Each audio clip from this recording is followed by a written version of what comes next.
Welcome to the Rim Break Rodeo. We hope this video helps. In this video, I will show how to make lollipops with gum inside step by step.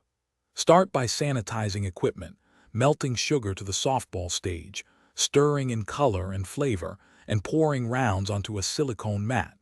Press a pellet of gum into each center before sticks set. Cool fully, then wrap to seal freshness.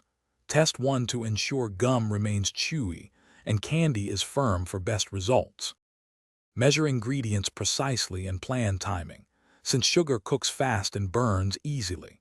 Use a candy thermometer and a hairdryer on low to reduce crystallization, and keep a bowl of water nearby for minor burns. Choose gum with a thin center for better heat tolerance. Use food-grade gloves when handling hot sugar. Work over parchment to prevent sticking, and have a damp cloth ready for spills and label finished lollipops clearly. Quick recommendation: if you are enjoying this guide, please subscribe and like to support more DIY candy content.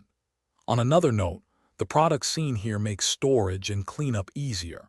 Bento box make meal prep easy with these leak-proof containers. Check the description for the link and other deals. They are handy for storing wrapped lollipops between sessions, and they save space in a crowded kitchen. Now let's get back to the video. Timing is everything when assembling lollipops. Practice pour speed on scrap before making batches. Place sticks at precise distance. Pour just enough mixture for a shell. Immediately press gum and avoid overfilling. If sugar crystallizes, add a few drops of corn syrup and reheat gently.